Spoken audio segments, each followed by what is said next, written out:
Olá, bom dia, seja muito bem-vindo. Está começando Opinião no Ar, notícia com opinião, 11 horas e 47 minutos. Hoje é quarta-feira, dia 17 de fevereiro de 2021, é quarta-feira de cinzas. Seria o encerramento do carnaval, que esse ano não aconteceu. É aniversário das cidades de Barra do Ribeiro e São Valentim, no Rio Grande do Sul. Também aniversário de Itaguaçu, no Espírito Santo, São João da Mata, em Minas Gerais, e Vidal Ramos, em Santa Catarina. Parabéns para essas cidades.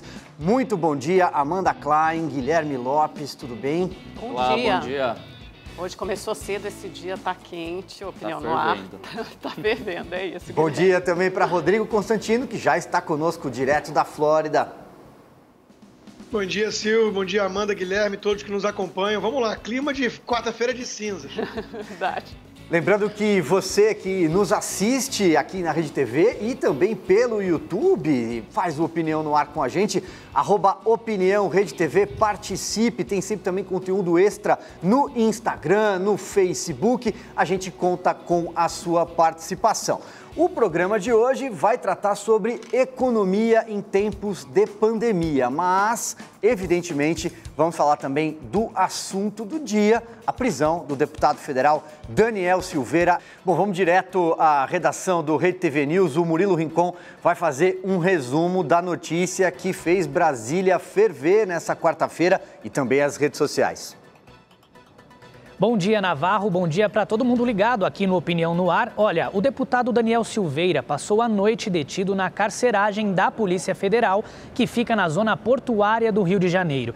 Ele foi preso em flagrante por ordem do ministro do Supremo Tribunal Federal, Alexandre de Moraes, depois de publicar um vídeo em que defendeu o AI-5, instrumento de repressão da época da ditadura, e a destituição de ministros do STF. Esta manhã, a assessoria de Daniel Silveira afirmou em nota que o deputado sequer cometeu crime e que a prisão tem teor político. O plenário do STF vai julgar hoje se mantém a decisão do ministro Alexandre de Moraes de prisão em flagrante do deputado. A sessão virtual está marcada para as 2 da tarde. Mais cedo, à 1 da tarde, a mesa diretora da Câmara se reúne para discutir a situação de Daniel Silveira. O presidente da Casa, Arthur Lira, afirmou pelas redes sociais que vai se guiar pela única bússola legítima do regime democrático, a Constituição, e procurou tranquilizar a todos ao dizer que vai tratar a situação com serenidade e consciência das responsabilidades dele com a instituição e a democracia. Vale ressaltar que a prisão de um deputado federal precisa passar por autorização da Câmara. Agora, há pouco, o PSL, partido do deputado Daniel Silveira, repudiou as declarações do parlamentar e declarou que toma as medidas cabíveis para a expulsão dele do partido. É isso. As informações deste caso você acompanha em tempo real no portal redetv.com.br e a cobertura completa no Rede TV News às 7h30 da noite. Navarro, volto com vocês no estúdio. Obrigado, Murilo. Vamos então fazer aqui uma breve análise sobre o caso em suas diferentes nuances. Eu considero particularmente essa prisão em flagrante excessiva. Penso que um deputado, por ter imunidade parlamentar, não pode ser preso por crimes de opinião, que o mecanismo correto seria o Conselho de Ética da Câmara dos Deputados, que, por sinal, tão pouco funciona, né? Temos aí uma deputada com farto material, responsável por um crime de mando de assassinato, como a Flor de Lis, que está livre, leve e solta e não foi presa pela Polícia Federal. Então, portanto, eu acho que esse é o primeiro aspecto a ser tratado. O segundo, a questão da prisão em flagrante, baseada num inquérito inconstitucional, ao meu ver, cujo escopo não é claro. O Ministério Público não foi chamado devidamente para deliberar sobre o caso e cujas prisões têm sido efetuadas com base na Lei de Segurança Nacional, uma lei de 1983 que, para muitos juristas, é considerada um entulho da ditadura que sobreviveu à Constituição Federal de 1988. Portanto, agora cabe à Câmara dos Deputados deliberar sobre essa prisão do deputado. Creio que a Câmara deve deliberar contra a prisão do deputado, até porque abre-se um precedente muito perigoso a partir daí. Afinal, teríamos muitos deputados presos mediante uma ação como essa, tomada por um ministro do Supremo Tribunal Federal. Vamos começar então aqui a nossa rodada, Amanda Klein. Vamos lá, Silvio, eu acho que a gente tem que separar, porque tem vários aspectos aí dessa decisão que merecem uma análise detida. Primeiro, eu quero deixar claro aqui que o vídeo do deputado Daniel Silveira, postado no YouTube, ou Facebook, ou sei lá o que, nas redes sociais dele, é uma absoluta barbaridade. O que ele diz ali é um atentado à Constituição, ao Estado Democrático de Direito, à própria democracia que o elegeu, é uma incitação, um discurso de ódio, de violência contra ministros do Supremo, né? E ele ainda prega e propaga a volta da ditadura e do AI-5, ou seja, instrumentos inconstitucionais contra a democracia. Isso é odioso e abjeto e deve ser condenado. Agora, o que a gente tem que se debruçar aqui é sobre a legalidade dessa prisão pelo ministro Alexandre de Moraes, que é baseada basicamente em tem duas pernas aí, dois braços, né? A Lei de Segurança Nacional, como o Silvio falou, é um entulho da ditadura, uma excrescência que sobreviveu à Constituição de 1988 e também ao fato de ser supostamente um crime inafiançável, flagrante de um crime inafiançável. E você tem também o aspecto da imunidade parlamentar, que é garantido pelo artigo 53 da Constituição, que diz que o deputado ou parlamentar só pode ser preso por flagrante de crime inafiançável. Eu passei a manhã conversando com vários juristas, penalistas, criminalistas e o que eles consideram?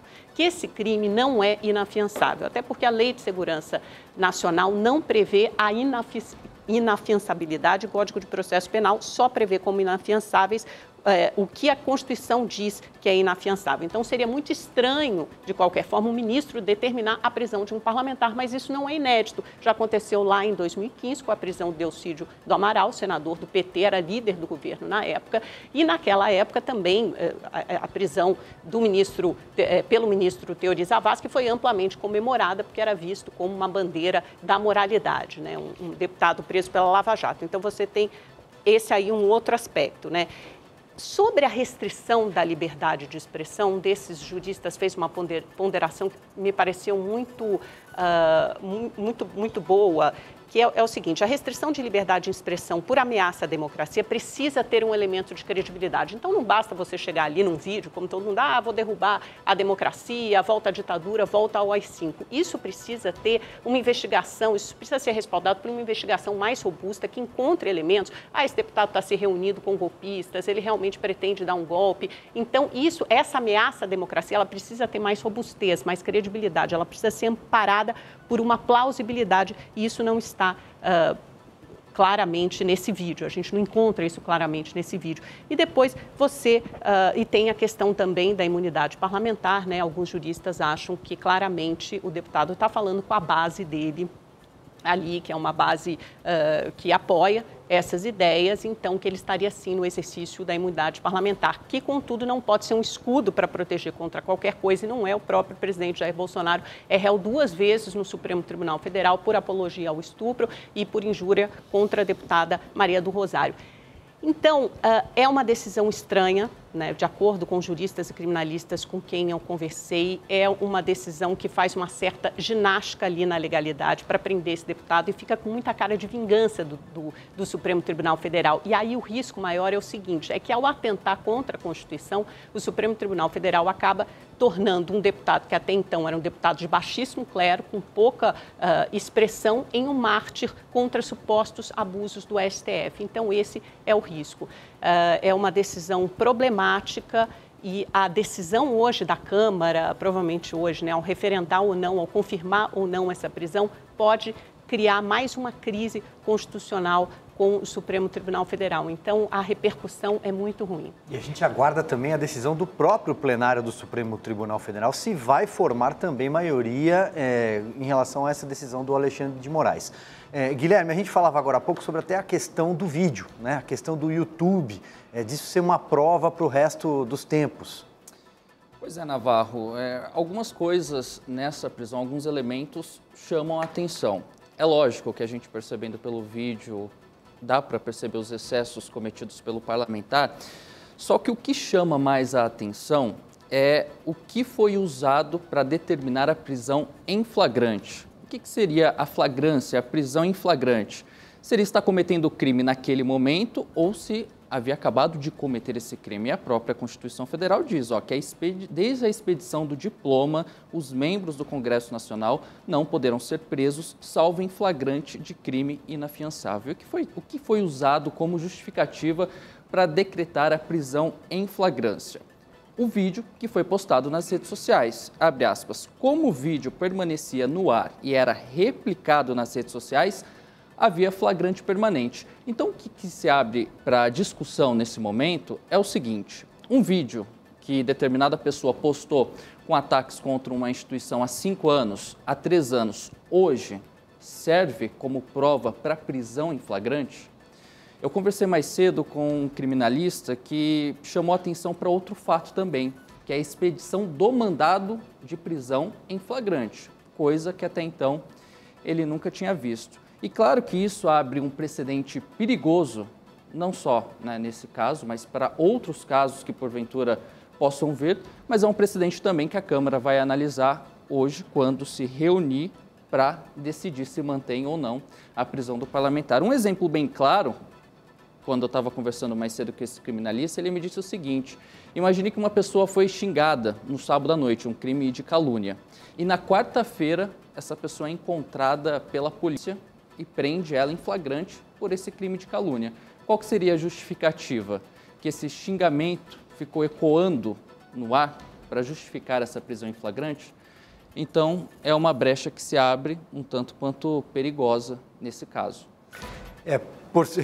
Não tenho nenhuma dúvida, é uma decisão muito complicada e muito perigosa. Vou passar a palavra para o Rodrigo Constantino. E, Rodrigo, a gente tem aí um guarda-chuva, um verdadeiro guarda-chuva que virou esse inquérito do fim do mundo. Pois é, Silvio, eu vou usar palavras um pouco mais duras aqui, porque eu acho que a gente não pode fingir que há uma normalidade, que há assim, algum tipo de elasticidade ou de malabarismo para uma prisão dessas, né? Eu acho que a gente tem que ser mais responsável até mesmo e fiel à verdade do que está acontecendo, né? Essa prisão é inaceitável, é uma prisão irregular, inconstitucional, ilegal, né? O Supremo não é de hoje, vem abusando do poder e apelando para um arbítrio que rasga a Constituição da qual deveria ser o guardião, e a figura do ministro Alexandre de Moraes é o principal, hoje em dia, responsável por isso, né? Porque ele é o relator na escolha também arbitrária do então presidente do Supremo, Dias Toffoli, para relatar esse inquérito do fim do mundo, né? Então, tudo isso que estamos vendo é muito assustador. Não existe outra palavra, né? Vamos lembrar do Rui Barbosa, a ditadura de toga é a pior que existe porque não tem a quem recorrer.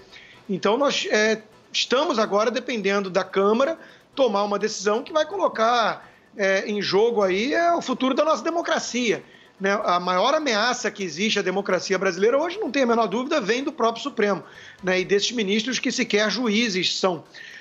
Veja, o que chama atenção também, além dos aspectos que vocês já levantaram, é o duplo padrão, né? A fala do deputado foi também inaceitável. Isso não deveria importar, por causa da imunidade parlamentar, do fato de não existir crime inafiançável em flagrante, não existe também sequer mandado em flagrante, que é uma contradição em termos, né? Tudo isso é muito bizarro do ponto de vista jurídico. Mas vamos falar do duplo padrão também. Nós temos vários parlamentares que já enalteceram ditadores socialistas, já pregaram ditadura do proletariado, né? E muitas outras coisas, e ficou por isso mesmo. Então, esse duplo padrão causa espécie, né? Então, nós estamos diante de uma coisa bem preocupante, né? E se não houver uma reação dentro dos limites legais para colocar peso e contrapeso a esse arbítrio do Supremo, não tem por que mais chamar o Brasil de democracia. Muito bem, 12:02 agora, já quase boa tarde. Tem um recado do Lacombe. Na sequência, a gente vai tratar de economia aqui no Opinião no Ar. Já imaginou ter a chance de ganhar R$4 milhões em prêmios? Esse é o valor que a Rede TV já distribuiu em prêmios com o Rede TV Plus. E a novidade é que as chances de ganhar continuam. É o novo Festival de Prêmios Sorte Agora do Rede TV Plus. E se você, por algum motivo, parou de assinar, tá na hora de voltar, porque os prêmios do Sorte Agora estão incríveis. todos os dias tem sorteio na nossa programação. Você pode levar aquela Smart TV de última geração em que você está de olho, notebooks e até iPhone 12, o grande lançamento do iPhone. Mas se o seu negócio é carrão, toda semana tem sorteio de um Kwid zerinho. E no fim da promoção, aquela tão sonhada Mercedes. Eu tenho certeza de que agora ela vai para você. E atenção, quanto mais tempo você continuar assinando, mais chances tem de ganhar. Então pegue seu celular agora e aponte a câmera para o QR Code aqui na tela ou acesse redetvplus.com.br. O valor, você já sabe, é menos de 75 centavos por dia. Você pode assinar usando o Pix ou qualquer cartão de crédito. E se for cliente da Caixa, ainda pode usar seu cartão virtual e pagar no débito. A hora da sua sorte é agora. De volta com Opinião no Ar, 12:08. Agora vamos juntos até a 13h e o nosso próximo tema, pauta número 2, é economia para 2021. A gente viveu um ano muito complicado em 2020 por causa da pandemia. Vamos lá então, vamos tratar sobre isso com o Fábio Klein, que é consultor em finanças públicas, não é parente da Amanda Klein. Né? Pois é, nepotismo aqui, gente. Pois bem, Fábio, seja muito bem-vindo, obrigado por ter aceito o nosso convite. Fábio, acho que o grande assunto nessa área é a questão do auxílio emergencial, a continuidade ou não do auxílio, que peso ele poderia ter, qual é o valor que ele poderia ter. Fato é que esse auxílio descobriu muitos brasileiros também que não estavam ali no guarda-chuva do Bolsa Família, gente que, por opção, por exemplo, não estava trabalhando, não estava na atividade, outros no trabalho informal e que acabaram recebendo esse dinheiro. Esse dinheiro foi muito útil para diversas pessoas, mas a manutenção dele, você tem o teto de gastos, não podemos, temos que ter responsabilidade com isso. Então, esse tamanho, e se é de fato viável, é a grande questão. Eu queria a tua avaliação para a gente começar a nossa conversa. Perfeito. Bom, primeiro, obrigado por estar aqui com vocês. É um desafio fazer a conta e fazer com que a intenção e o objetivo de se pagar uma nova rodada do auxílio, seja lá qual for o tamanho em termos de benefício e quantas pessoas seriam atingidas, caber nas restrições orçamentárias, né? E o teto, você mencionou o teto, Silvio, o teto ele teve o grande mérito de revelar e explicitar a restrição orçamentária, porque o dinheiro não é infinito, né? Mesmo que seja um dinheiro público, ele não é infinito. E não é à toa que a gente está em fevereiro, em meados de fevereiro, e até agora não temos o orçamento de 2021 aprovado. Isso não é normal. O orçamento é uma das principais peças da democracia, né? A gente estava falando no primeiro bloco sobre democracia, e o orçamento é uma peça fundamental. E a gente não tem o orçamento aprovado até agora. E por quê? Porque desde o segundo semestre de 2020, o governo tem tido dificuldades em prover alguma extensão do auxílio, ou um novo Bolsa Família, né? O Renda Cidadã, o Renda Brasil, já se pensou em vários nomes e formatos, e fazer isso caber nessas restrições. Como não conseguiu ainda não fechar essa equação, essa conta, a gente está vendo essa discussão até agora e será a prioridade número 1 deste novo Congresso, a votar esse orçamento e fazer caber de alguma forma esse benefício lá. E para fazer caber, não tem jeito, vai ter que ser um benefício menor. Vai ter que ser um benefício menor em termos de valor e em termos de público atingido. Os R$200, por exemplo, seriam factíveis? Então hoje a gente são 600, mas fala assim R$200. A gente fez essa proposta que surgiu inicialmente para agora, essa nova rodada de R$200 por 3 meses, que acho que foi o ministro Paulo Guedes que começou com essa proposta, né, ou a equipe econômica. Pelas contas que nós fizemos na Tendências, esse seria um desafio, mas seria factível. Isso talvez implicaria em cortes em outros gastos. Então, o governo, nesse caso, tem que fazer escolhas, e essa é a dificuldade, fazer escolhas. Como a restrição orçamentária está imperando e o teto dos gastos ele tem esse mérito, você tem que escolher A ou B ou C. Antes do teto era A, E, B e C, como se não tivesse limite. Agora tem um limite. E se é verdade que o benefício ele é uma prioridade, dado que tem muita gente na informalidade, não tem emprego, estamos ainda na pandemia, né? É necessário algum auxílio para os mais necessitados. E é justamente ali no detalhe de fazer a conta de quanto que se paga. Por exemplo, a gente falou de R$200 para 30 milhões, metade de pessoas do que foi a rodada do ano passado, por 3 meses, isso daria 18 bi no total, né? 6 bi por mês, por 3 meses. daria para encaixar e respeitar o teto. É um desafio, mas daria, e a dificuldade é fazer essas escolhas. É o que cortar e para quem dar esse auxílio. Eu acho que até uma discussão que se coloca, né, Fábio, que a gente pode entrar depois, é como é feito esse orçamento, porque ele é tão engessado e o que sobra de fato para o governo gastar, que são as despesas chamadas despesas discricionárias, e também o que sobra, que é pouquíssimo, uma quantidade ínfima para o governo investir. Mas eu queria continuar antes no assunto do auxílio emergencial, porque parece que a equipe econômica vai por outro caminho, que é fazer ou uma cláusula emergencial, que autoriza gastar acima do teto, ou crédito extraordinário, a esses dois mecanismos, que o crédito extraordinário, inclusive, previsto na lei do teto de gastos, mas seria um mecanismo extraordinário para quê? Para essa conta do auxílio emergencial não ficar sob a égide do teto de gastos, né? Ela é uma conta fora e agora já se fala até em 4 meses de R$250.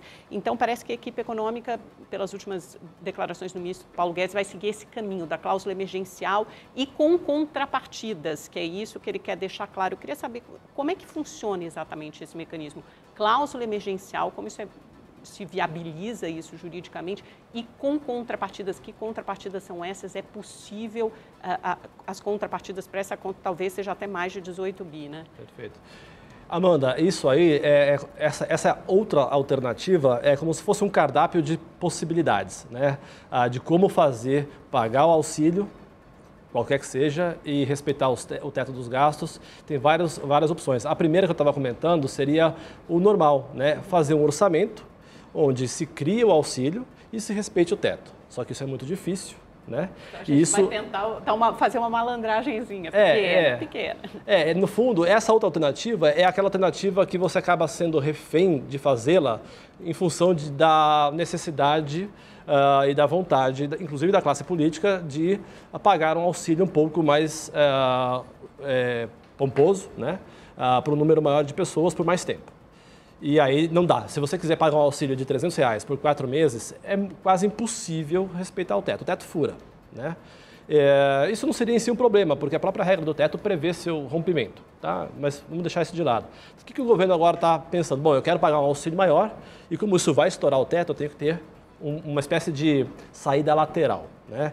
E isso, na verdade, está sendo quase que uma repetição do que foi o ano passado. O ano passado, vamos lembrar, né? O que foi feito? Foi feito dentro da regra do teto, tem lá, pode-se pagar despesas em caráter extraordinário, abre-se um crédito extraordinário em situações de calamidade pública, comoção ou guerra. Como foi decretada uma calamidade pública, isso tem outras implicações, inclusive jurídicas, mas vamos deixar isso de lado, criou-se um pagamento extra-teto, né? Que não conta para o teto. E ele foi gigante, foi quase 300 bilhões de reais de custo para o governo no ano passado. Só para dar uma ideia, rápido parênteses, o estado de São Paulo, o estado mais rico do Brasil, 10% do PIB, arrecadou em 2019, um ano normal, 225 bilhões. O auxílio emergencial do ano passado custou 300 bilhões. Só para dar uma ideia para vocês do que a gente está falando. Então, pagar um auxílio agora, que não vai ser desse tamanho, obviamente, mas que seja 40 bilhões, 30 bilhões, vai furar o teto. E aí tem que se repetir a estratégia usada no ano passado, que é ou abre-se de novo um crédito extraordinário, extra-orçamento, motivado por uma calamidade pública. Então, você teria que decretar de novo uma calamidade pública, numa espécie de continuidade do problema pandêmico. E, de fato, a gente está vendo uma segunda onda até de contágio maior do que a primeira, tá certo? Então, do ponto de vista jurídico, vamos dizer assim, tem elementos que legitimariam uma calamidade pública. Essa outra que você comentou, de uma cláusula de calamidade, é a ideia de vir uma PEC junto com o orçamento, onde essa PEC que quer uma proposta de emenda à Constituição, onde você cria uma PEC complementar ao teto, que vem com as cláusulas, as condicionantes de corte de gastos, de acionamento dos gatilhos que vedam o crescimento de algumas despesas obrigatórias, que hoje o governo não consegue mexer, para permitir com que minimamente o governo, ao criar uma despesa elevada, ao mesmo tempo ofereça, em contrapartida, uma ideia de controle de outros gastos, né? Dos gatilhos automáticos, a gente pode falar dos gatilhos que o teto prevê, que o teto só pode acionar os gatilhos no ano seguinte. Essa PEC emergencial, né, que seria esse modelo, ela permite acionamento antecipado de gatilhos, permite o governo fazer ajustes mais rapidamente nos seus gastos que hoje ele não mexe. E aí teria a ideia de uma cláusula de exceção dentro dessa PEC que falava assim, que falaria assim, em situações de calamidade, alguns desses gatilhos, desses cortes automáticos não valem e algumas despesas podem contar extra-teto. Então seria um meio termo do que foi feito no ano passado, mas via uma PEC, onde na própria PEC constaria essa cláusula de exceção. Ô, Fábio, eu queria puxar um pouco mais para a realidade do brasileiro, né? Quando o auxílio começou a ser pago no ano passado, a gente enfrentava uma realidade totalmente diferente, né? Com muitas cidades fechadas, o comércio sem poder abrir. Já da metade do ano para frente, já começou a se flexibilizar mais as medidas. E a gente viu no ano passado uma alta na inflação puxada principalmente pelos alimentos. Houve um consumo maior, né? Colocou dinheiro na mão de muita gente que até então não tinha dinheiro, né? E outras afetadas pela pandemia. Esse auxílio que será pago, né, provavelmente será a partir de março, qual que será o impacto para a economia já nesse começo de 2021? Bom, a gente viu que o auxílio teve o mérito para o qual ele foi proposto no ano passado, que é preservar a renda das pessoas que sofrem uma oscilação muito grande de renda quando a economia cai, né? As pessoas que vivem na informalidade, em bicos, etc., têm uma flutuação de renda muito elevada. Isso é uma dimensão da pobreza, né? A renda que flutua. Isso é um desafio num ano como foi em 2020, que a economia literalmente parou e congelou. Essas pessoas subitamente perderam suas fontes de renda, precisavam ter um auxílio.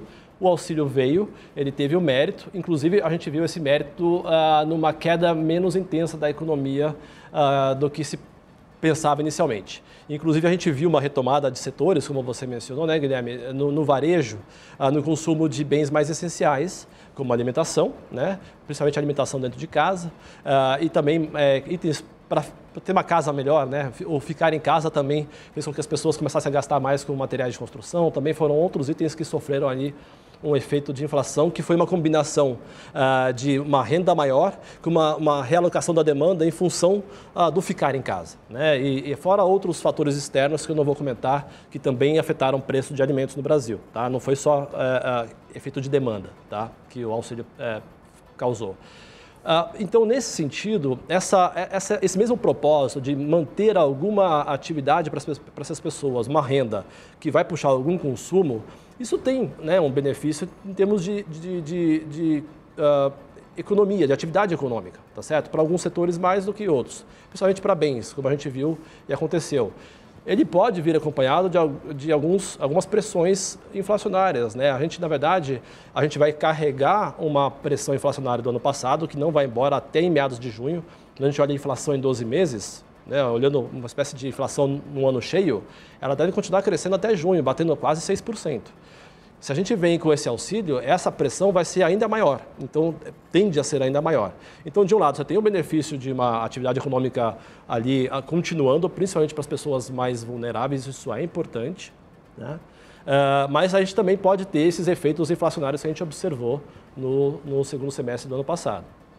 Vamos trazer o Rodrigo Constantino, que também é economista, para o debate, só que antes tem mais um recado do Lacombe para você.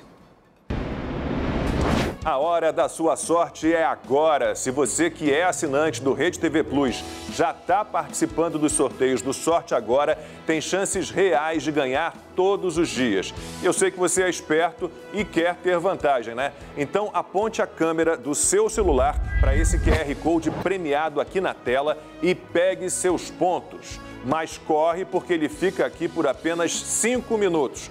Quanto mais pontos você acumula, mais chances tem de ganhar. É o Festival de Prêmios Sorte Agora. Vamos lá então, Rodrigo Constantino, a bola está com você. Bom dia, Fábio. Pois é, de economista para economista, nós entendemos a necessidade desse teto, né? E, dada a situação da pandemia, provavelmente a extensão, ainda que em valor menor, do auxílio emergencial. Pergunta, já encontra-se na Câmara o novo marco fiscal, né, do Bittar, que é justamente o Pacto Federativo, e a cláusula de calamidade pública, que seria essa PEC de guerra para acionar os gatilhos e não criar uma bola de neve, né, desse gasto extra. A pergunta é um pouco mais difícil porque é do apelo político. Nós vimos, no primeiro ano de gestão do governo Bolsonaro, a reforma da Previdência passando, né, e com o dobro de economia daquela que o governo Temer pretendia, né? Então foi uma coisa muito impressionante, teve gente nas ruas pedindo isso.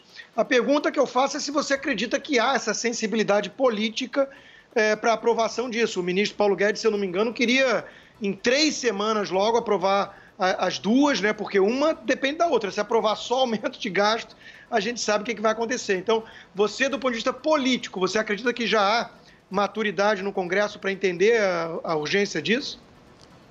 Olha, Rodrigo, eu acho que sim. Eu acho que se a gente voltar um pouco atrás, os riscos que a gente tinha, que a gente viu aparecer, de ideias como, por exemplo, mudar a regra do teto. A gente viu propostas e sugestões nesse sentido.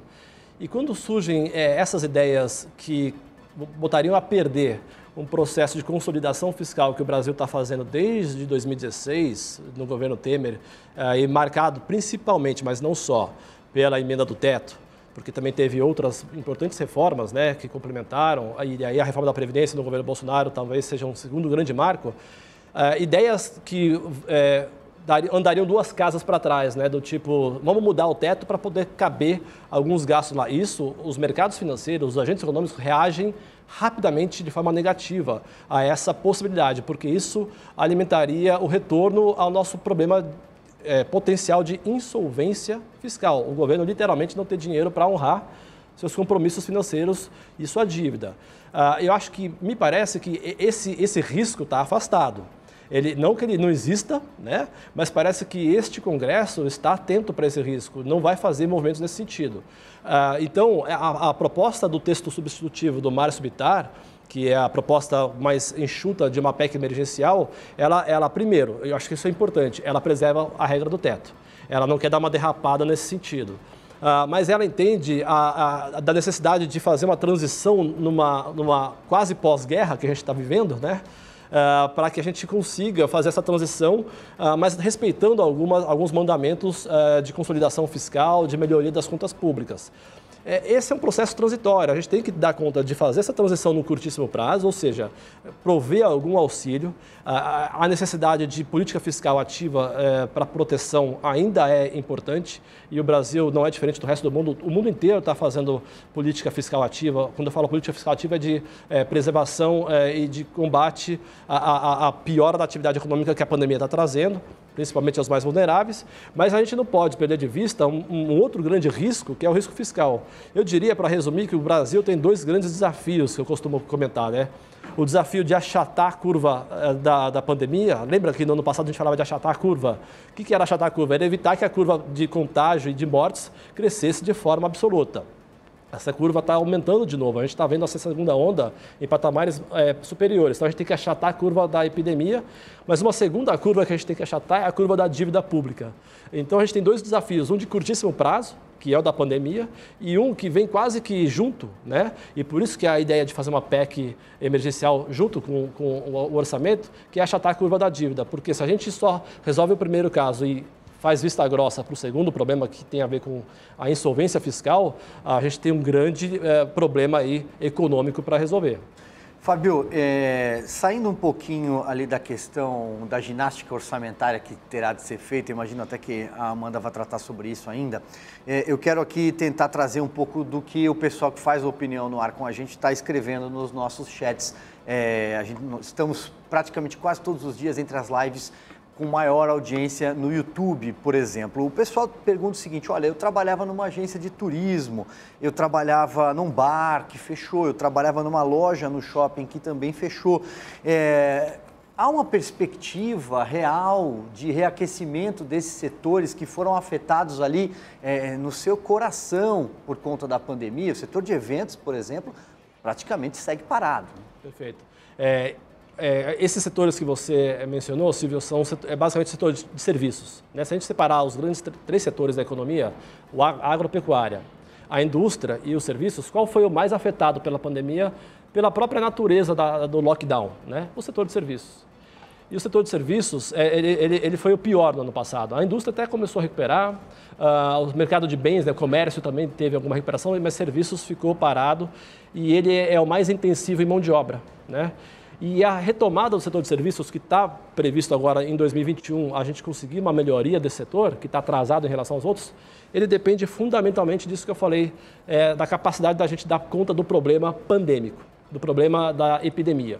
Porque, caso contrário, algum tipo de medida restritiva, fase laranja, fase amarela, esse tipo de coisa que a gente está observando, ela vai ter que ser colocada. Por quê?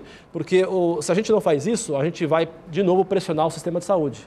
Se o sistema de saúde não dá conta, a gente tem um problema crônico de saúde que começa a retroalimentar um problema econômico.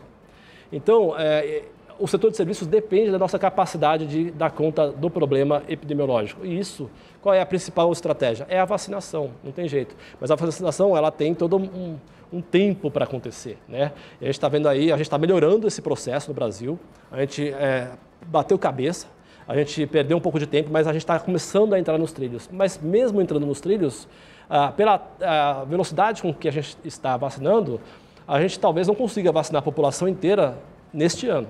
Então isso vai talvez ser o determinante para maior ou menor a velocidade na recuperação do setor de serviço, a capacidade de vacinar.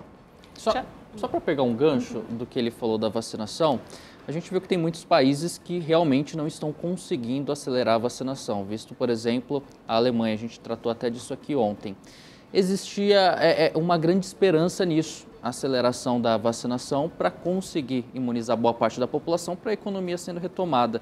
Você percebeu, de fato, um baque, né, a partir desse momento que viram essa diminuição da vacinação, que não era aquilo que se era esperado para o começo do ano? Além da própria logística natural de um programa de vacinação que tem que atingir praticamente toda a população dos países, né?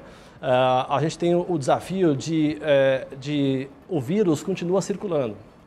E o vírus tem uma natureza mutativa que cria novos desafios para a própria eficácia das vacinas. Então, isso significa o seguinte, que a gente tem que ter as duas coisas, a manutenção de um cuidado das pessoas, de eventuais isolamentos, de eventuais restrições para áreas que o estágio da contaminação esteja aumentando. Então, assim, aquilo que a gente tinha em 2020, isolamentos aqui e ali, aperta o cinto um pouco, isso não mudou. A gente tem vacina agora, esse é o elemento novo. Nós temos vacina, estamos vacinando.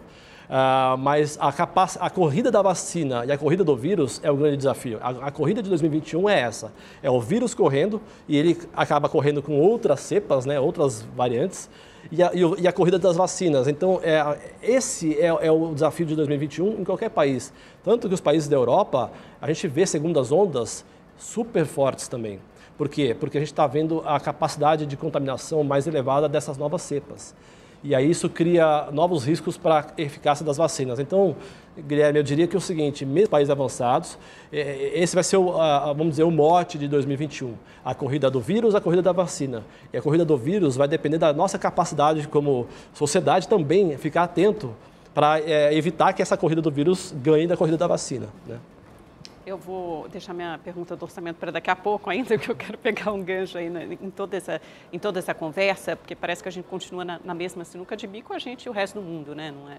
Enfim, algumas consultorias já precificam o risco de uma recessão técnica, né? Que são 2 trimestres seguidos de queda, o primeiro trimestre do ano e o segundo trimestre o primeiro e segundo trimestres do ano. Pelo que eu vi, a Tendências ainda não aposta nesse cenário, mas a gente tem visto a deterioração de alguns indicadores, né? O comércio caiu bastante em dezembro, mais de 6%, os serviços patinam, a indústria cresce pouco, então a confiança do empresário e do consumidor cai. Como é que a Tendências, a consultoria que você trabalha, que você representa, Fábio, vê o cenário para 2021 nesse sentido? Imagino que seja difícil fazer projeções da atual conjuntura. A palavra é incerteza, né, Amanda? A incerteza está imperando de forma absoluta, né? A gente, se fosse resumir o ano de 2021, a gente está com uma projeção de crescimento para o ano de 2,9%. Inclusive, ela é um pouco mais conservadora do que a mediana de mercado, que está aí na faixa de 3, 3,5%, tá? mais para 3,5%, mas a gente teria um primeiro semestre fraco, meio andando de lado, talvez ainda não uma recessão técnica, mas tem esse risco, e um segundo semestre que melhora. Então a gente entra devagarzinho, meio flat, e aí melhora no segundo semestre. E essa curva para o ano tem muito a ver com a curva da vacinação, com essa capacidade da vacina começar a trazer os benefícios que vem para a economia, né? Que é evitar com que a gente tenha que ficar apertando os cintos na economia, na atividade econômica. E mesmo que a gente não aperte os cintos do ponto de vista de política pública, determinando as fases, laranja, amarela, as pessoas, elas também têm medo, né, de consumir, de viajar, de ir a eventos. O medo, a incerteza das pessoas é um determinante para sua decisão de consumir esse tipo de item ou outro, né? Então as pessoas continuam meio que paradas em casa, viajando menos. Então isso é uma questão de decisão individual, né? Então a vacinação ela é a principal premissa que dá essa ideia de que o primeiro semestre ficaria um pouco mais fraco e o segundo semestre melhor. Então, de novo, parece bater na mesma tecla, né? Mas não tem outra saída. A vacinação é a solução, vamos dizer, mais definitiva, mas ela tem que vir acompanhada, ela virá acompanhada ainda dessas decisões ou de políticas públicas que tentam controlar a taxa de contágio, que aí continua muito elevada. A gente está observando, inclusive, sistemas de saúde aí com taxas de ocupação bastante elevadas. Né? Mas precisa reaquecer. Para reaquecer, as pessoas precisam voltar a trabalhar. Eu sou um tanto quanto crítico, aliás, muito crítico, às medidas de lockdown. Vamos trazer o Rodrigo Constantino aqui para a nossa conversa?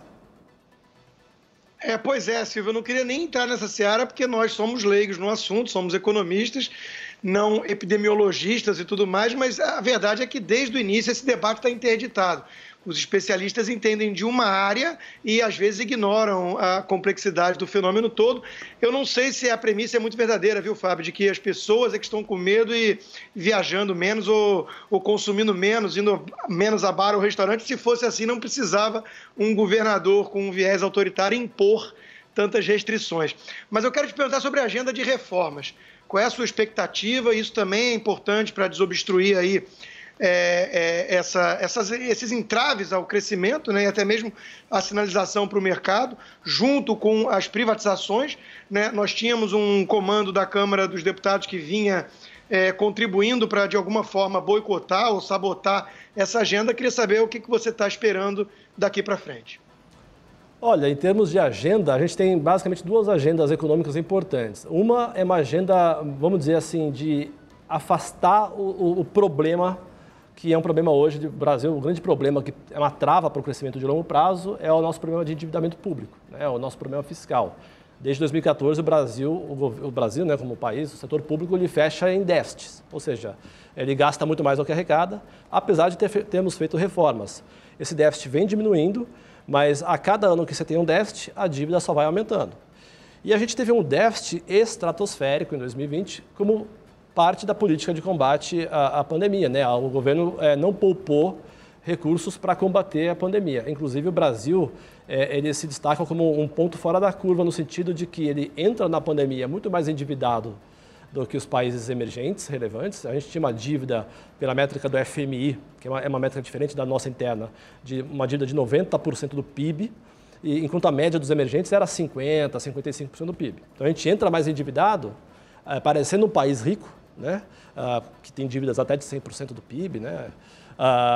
E gastamos muito mais do que os emergentes. A gente gastou da ordem de 8% do PIB de combate, de política fiscal ativa para combater os efeitos econômicos da pandemia, também muito acima da média dos emergentes, que foi ali da ordem de 4% do PIB, o dobro. Então a gente era mais endividado e gastamos muito mais do que os nossos pares. Ou seja, a gente gastou como se a gente fosse um país rico. Então, se a gente já tinha um problema de endividamento para resolver, agora ele é mais urgente ainda. Por isso que eu falei que a nossa segunda grande meta é achatar a curva da dívida. Mas essa é uma agenda de tirar o problema da frente. A segunda agenda é uma agenda mais microeconômica, como privatizações, concessões, uma espécie de uma agenda liberal, né, que essa é a marca desse governo, ou deveria ser, supostamente a marca desse governo do ponto de vista de política econômica, que é diminuir o tamanho do Estado, reduzir o tamanho do Estado e dar mais espaço para a iniciativa privada entrar, muitas vezes em parceria com o setor público, até porque projetos de infraestrutura de longo prazo, os riscos de projetos de longo prazo são muito elevados. Então, não é ou público ou privado. O ideal é que se faça uma mescla, né? Para que isso promova a nossa capacidade de crescimento sustentado de longo prazo. Então, são duas agendas, né? Essa mais macro de reduzir o problema fiscal, tirar o problema da frente, senão não resolve o resto. E uma vez resolvido esse problema, agendas microeconômicas de melhoria do ambiente de negócios, permitindo ali uma taxa mais sustentada de crescimento no longo prazo. Fábio, eu queria continuar nessa questão das reformas. Para muita gente, a reforma tributária parece um palavrão, as pessoas nem entendem direito, mas a reforma tributária é a mãe de todas as reformas, né? E diante desse pensamento de retomada, de reaquecimento pós-pandemia, talvez devêssemos começar por ela, aprovando. O brasileiro ele paga muito imposto, o serviço não é decente e o próprio empregador também paga demais para conseguir empregar. Temos algumas propostas em tramitação no Congresso Nacional, uma delas na Câmara dos Deputados, que é a que estava num estágio um pouco mais avançado, que previa a unificação de tributos. Da sua avaliação como economista, da sua consultoria, qual é a reforma tributária possível? Porque a gente sabe também que, para contar com boa vontade de governador, não é muito fácil. O governador não quer abrir mão de ICMS e por aí vai. A reforma tributária, bem lembrado, Silvio, ela é uma reforma que vai nessa segunda onda que eu falei, né? Segunda onda não, esse segundo bloco de estratégia de política econômica, que é uma reforma que vai promover ou promoveria a maior capacidade do Brasil crescer.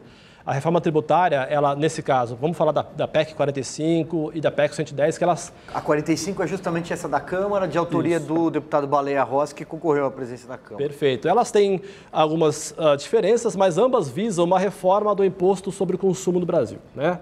Com algumas diferenças, elas tentam unificar e, principalmente, elas querem simplificar o caos tributário, que é uma das causas do Brasil crescer pouco. Além da nossa carga tributária, você mencionou que ela é elevada e, de fato, ela é da ordem de 33% do PIB. Isso é o quanto o governo brasileiro arrecada de riqueza. Da riqueza total, o governo arrecada 1/3 e provê um serviço, concordo plenamente, péssimo. Então, é caro. O Brasil é um país caro de serviços ruins, né?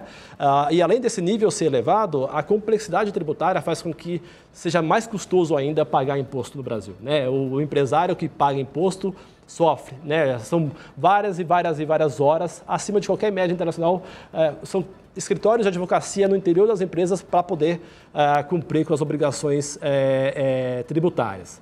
Então, a reforma tributária, seja lá o desenho final dela, seja a PEC 110 ou a PEC 45, alguma coisa entre elas, o importante é que se faça a reforma e não se pode abrir mão da reforma que inclua o ICMS. O ICMS, que é um imposto estadual, você mencionou dos estados, ele é o pior tributo do Brasil. Ele é o tributo mais importante, ele arrecada mais do que o imposto de renda, ele arrecada da ordem de 500 e poucos bilhões, 7% do PIB, é o principal imposto nacional e é estadual. E ele é complexo demais. Então, é uma reforma tributária. Você me perguntou qual é a reforma ideal? Uma reforma ideal é aquela que inclua o ICMS na conta. Se não tiver uma reforma que inclua o ICMS, a gente está fazendo uma meia reforma e aí não estamos resolvendo o problema. Mas aí já sai daquela do escopo do governo federal, né? Que só propõe a junção de PIS/COFINS. De volta com Opinião no Ar, 12h42, agora Amanda Klein. Fábio, eu queria te perguntar duas coisas. Na verdade, que você explicasse, já que você é um especialista em contas públicas, o porquê dessa rigidez orçamentária, que é difícil entender, né? São todas as despesas comprometidas, as despesas obrigatórias, e sobra muito pouco espaço para as despesas discricionárias e para os investimentos, né? E como isso compromete o crescimento do Brasil, o desenvolvimento que poderia ser feito para diminuir essa rigidez orçamentária, e também porque disso que você falou agora, a gente paga 33% de carga tributária e tem serviços muito ruins. Por que o país é tão caro e com um nível sofrível de serviços? Eu vou começar pelo final da pergunta. Eu acho que o Brasil é um país caro e de serviços ruins porque o setor público é ineficiente. O setor público ele tem que ser a régua principal. Então, se você pegar saúde e educação, saúde e educação são o que a gente chama na economia de bens meritórios, mas não necessariamente de provisão pública. Existe saúde e educação pública, mas também existe saúde e educação privada. Um país que tem uma saúde e uma educação pública ruins o setor privado não precisa ser tão bom para ganhar dinheiro. O setor privado pode ter uma saúde, uma educação um pouquinho melhor e ganhar muito dinheiro com isso. Isso é ruim para o país. Então, o setor público ele é uma baliza. Se o setor público ele é ruim, o setor privado tende a ser ruim também. Tá? Então, essa é uma primeira coisa. Então, é importante que o setor público proveja serviços melhores, com mais qualidade e em maior quantidade. Só que esse é um desafio que depende de investimento público. E o Brasil é campeão em ter baixas taxas de investimento público. Aliás, se a gente pegar uma curva desde os anos 50 até 2018, é uma curva assim, ela cresce dos anos 50 até em meados dos anos 70, aí vem a crise do petróleo, as duas crises do petróleo, e entramos na década de 80, década perdida, e a gente perde investimento público sem parar. E a gente perde investimento público por várias razões, não vou entrar no mérito. Uma delas é porque o setor público ele tende a despoupar, ele não poupa nada, porque para você investir você tem que ter poupança. Como o setor público ele tende a operar em déficit, ele não poupa nada, né? Então falta pouco. E aí ele tem que servir uma dívida. Então um dos gastos obrigatórios que cria a tal da rigidez orçamentária é o serviço da dívida. Se a dívida é elevada, você tem que gastar muito dinheiro para pagar a sua dívida, amortizações e juros, né? Esse é um desafio. Esse tende a ser o primeiro gasto, o gasto principal do governo. Hoje ele é menor, ele está em segundo lugar. Qual que é o primeiro gasto? Previdência. Por isso a gente fez uma reforma da Previdência que vai começar a colher frutos aos poucos. Isso é bom, mas ainda vai aparecer. Tá? E outros gastos, como gasto com pessoal, que também é um gasto rígido, obrigatório. O governo não tem como cortar gasto de salário, até por regras como, por exemplo, a estabilidade de emprego e assim por diante. Tem vários outros gastos de natureza obrigatória que são mais ou menos associados a políticas sociais, por exemplo, gasto social, LOAS, a Lei Orgânica de Assistência Social, também é um gasto de natureza obrigatória, abono salarial, seguro-desemprego, etc. São vários gastos que o governo não tem como mexer. Isso significa que sobra ali menos de 10% para o governo conseguir mexer, seja para fazer uma diminuição de gasto, um ajuste fiscal, para cumprir meta de poupança primária, meta de resultado primário, seja para realocar suas prioridades. O governo está engessado, ele não consegue fazer quase nada do ponto de vista de orçamento. Como é que se reduz essa rigidez? Com reformas. Você tem que fazer reformas para começar a mudar aos poucos a composição desse orçamento. Diminuir a participação desses gastos obrigatórios que impedem aumentar os investimentos públicos. O grande desafio do orçamento público no Brasil é esse, é retomar a capacidade do setor público investir. Mas, para isso, ele não consegue fazer isso sem reforma que remodele o orçamento. Basicamente é isso. A reforma, então, seria o único caminho? Como que recupera para pagar essa conta toda que a gente tem visto aí nos últimos meses, ao longo do ano passado, até mesmo para não deixar para gerações futuras, né? Porque, de acordo com o Banco Mundial, a gente sabe que toda vez que um país ele acaba se endividando muito, aconteceu isso lá atrás, quando você também citou a crise do petróleo, a crise financeira tende a ser pior. Como que faz isso? Pois de um lado você tem que estancar o sangramento, que gera a dívida, né? Se o seu estoque de dívida vai aumentando, você fica numa bola de neve, sempre tendo que servir esse estoque. Servir esse estoque é pagar juros e amortizações, né?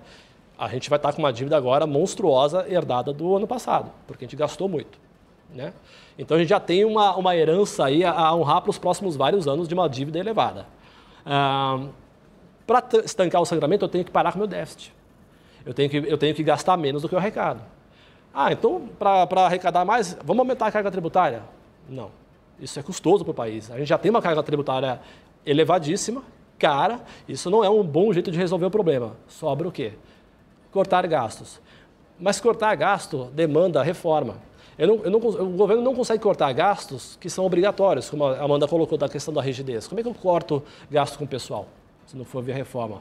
Um exemplo, a gente viu, uma das tentativas que estava na PEC emergencial, na verdade do Pacto Federativo, era a previsão de você ter uma redução de jornada dos servidores públicos acompanhado de redução do salário, de 25%, em momentos de crise. Porque o emprego público não mudou. Veio uma crise histórica, uma pandemia que derrubou a economia para o fosso, pessoas perderam emprego a rodo, mas o setor público ficou paradinho, porque tem estabilidade, porque não pode reduzir salário, etc. Por que não poderia ter uma previsão de que em situações como essa, também pudesse haver, pelo menos temporariamente, uma redução de jornada com redução do salário, para que o setor público, nessas situações, também possa contribuir, né? Esse é um exemplo de um item que estava na PEC, mas politicamente é muito difícil. Me perguntaram se há, né, acho que foi o Rodrigo que me perguntou se há disposição política para reformas. Reformas são sempre escolhas difíceis, né? Que bate mais num setor, menos no outro. Reforma tributária é difícil porque atinge vários setores, vários estados. Então não é fácil, mas é por ali que passa. A gente tem que fazer escolhas. O que o Brasil quer priorizar? Como é que a gente quer crescer?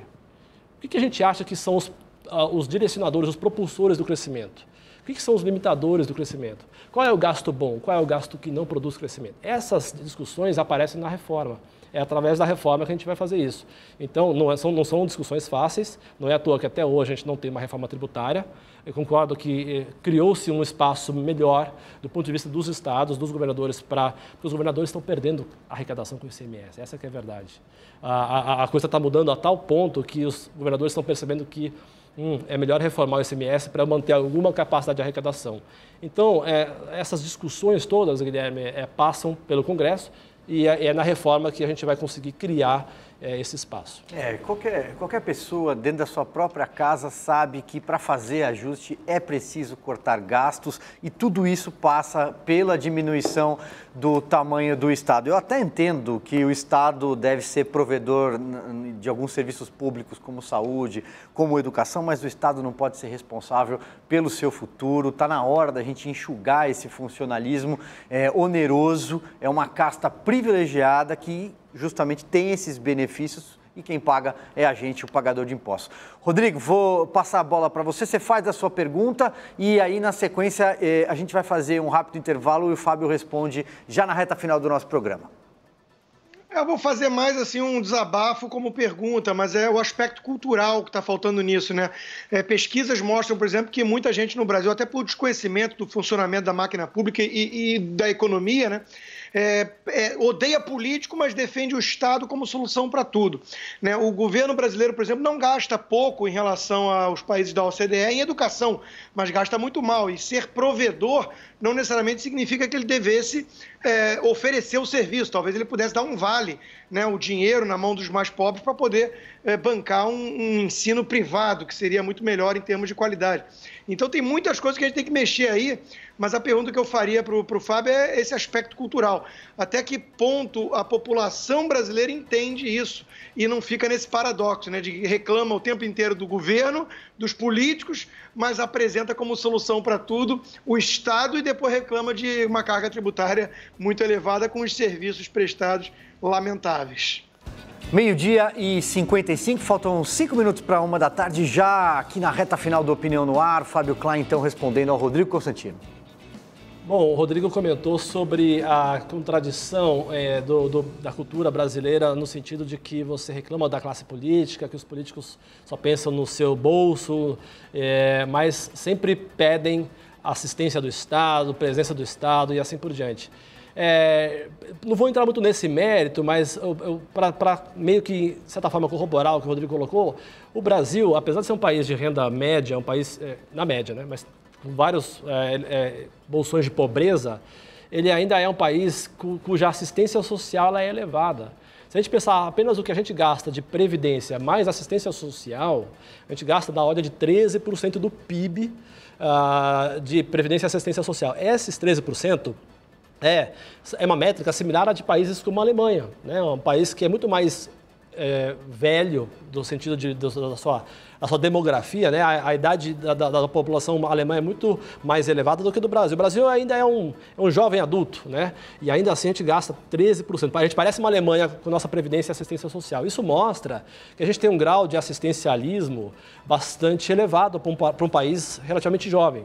E isso é a foto. Se a gente tivesse um filme, ia ser pior ainda, porque é uma questão demográfica, a gente está envelhecendo. Então, se é ruim hoje, será pior ainda. Só não será pior porque fizemos uma reforma da Previdência que ajuda a reduzir esse problema. Então, as reformas, elas devem ir no sentido de colocar o país numa espécie de normalidade em relação à sua condição de renda e de demografia, né? Então, por isso que volto a dizer que reformas são o caminho aí, né? Temos mais um minutinho, Fábio, e aí fica uma questão que eu acho que é uma questão de toda a nossa bancada aqui, falávamos sobre isso até no intervalo, a questão do calendário eleitoral. Embarcamos aí no último biênio desse mandato de deputados e senadores e sabemos que, pelo menos aqui eu creio, se não passar nesse ano, se as reformas não passarem nesse ano, no ano que vem não passam. O calendário eleitoral vai complicar muito o jogo. Exatamente. Eu acho que para quem quer um termômetro dos riscos da economia brasileira, acho que o ano de 2021 é um termômetro importante exatamente nesse sentido. A hora é agora, né?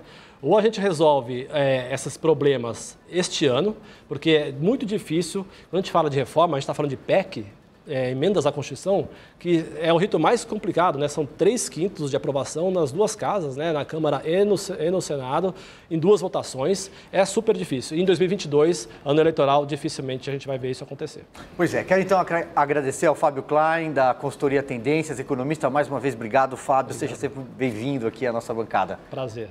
Obrigado, Amanda, Guilherme. Obrigado. Rodrigo Constantino e lembrando que amanhã Luiz Ernesto Lacombe estará de volta aqui para comandar o Opinião no Ar. Você também tem a íntegra desse programa no nosso canal no YouTube e conteúdo extra em todas as redes sociais. Muito obrigado pela companhia, obrigado pela audiência, até mais.